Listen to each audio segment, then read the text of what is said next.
I think so much of theoretical information is what we have analyzed. Okay, last one more. So how the average velocity and the instantaneous velocity are related. So if at all, if you know, we know for an accelerated motion, v equal to u plus at, we'll write it. Then how you find out average velocity? Average velocity is given by v of dt by integral of dt for any interval of time. There's a basic definition.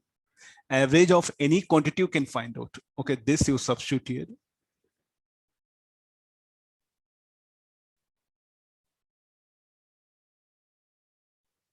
U plus at. Okay, further we will simplify that. This will become integral of u dt plus a t dt. This is the initial velocity, no? So sorry, this is 0 to t, the limits.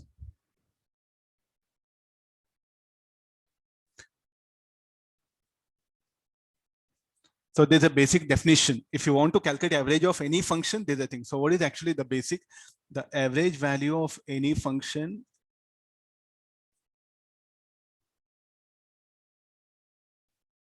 it can be time or it can be function of position also if the function varies with position.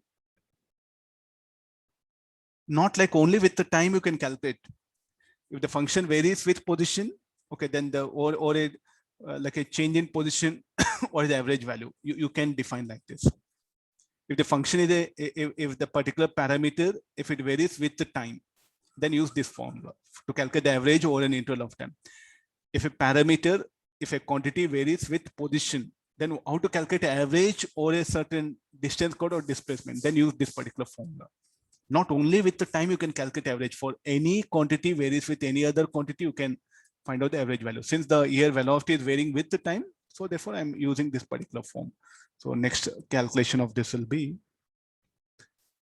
ut plus at square by 2 by t.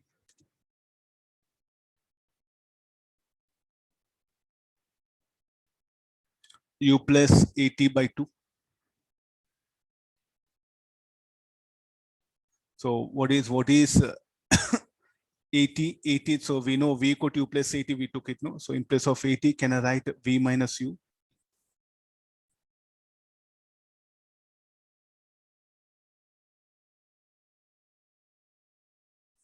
Very simplified equation. We are going to take help of this in the numericals.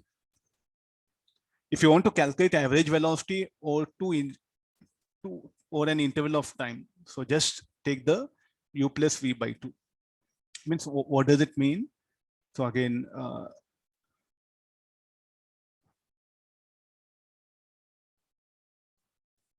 is the air moving? Then after some time, it'll be air. Air is having velocity u. Air is having a velocity v. T equals 0. After some time, is having a velocity v. What is the average velocity? I'll ask you. So just you have to do this much. This will be very simple, no? Or else what you should do? Distance covered by time taken. Either of the formula. If you know velocity at at time t, then initial velocity plus or interval of time. This is between any two intervals for between any interval of time you can find out. Not only t equals 0, this is applicable.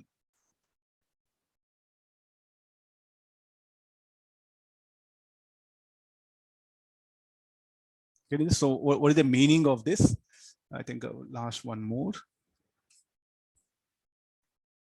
I need some space.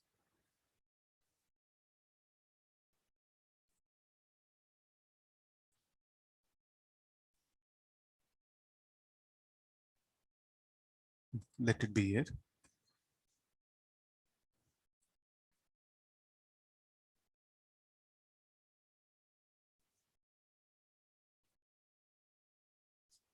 let me adjust things. Last one more thing is that let me define that. What is actually, because you may be thinking that only it's applicable for initial velocity, need not.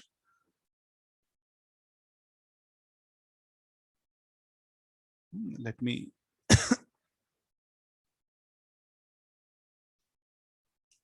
okay, this is scooter.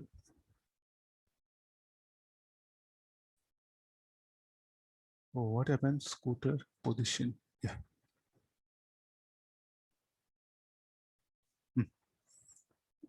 Okay, this will be.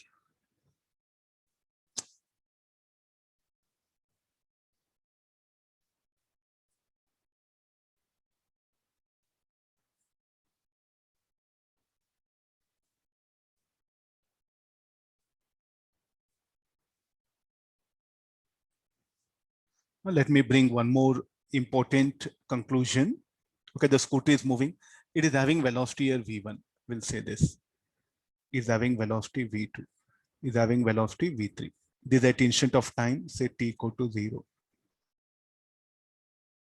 So this particular time interval, you will write it. Okay, this will be better idea. This is at t equal to 0, at time t1, time t2. Okay, now how to calculate average velocity for this interval 0 to t1?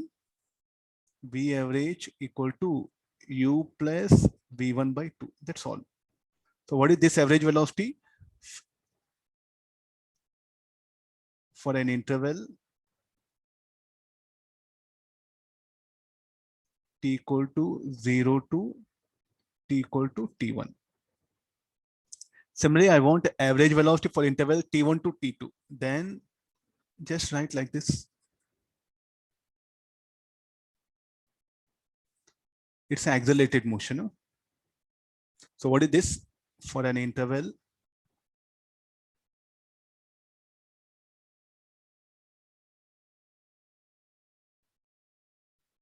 That's all. So, or else what you can do?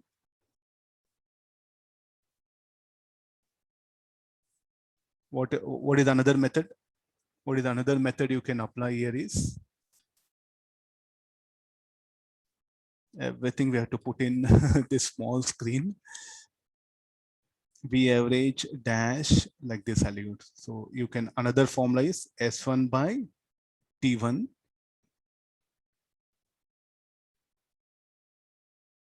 Either of formulas you can apply. You'll get the same answer. I think this will be much easier of all. Just if you know velocity, what is the average velocity or in this interval of time? V1 plus U by 2. What is the average velocity in this interval of time? V2 plus V1 by 2. Problem solved. Okay, I think I explained a lot of statistical things. Okay, do digest this, work out, think on all this one. So in next class, we'll work out numericals. Straight away, directly we'll go for numericals.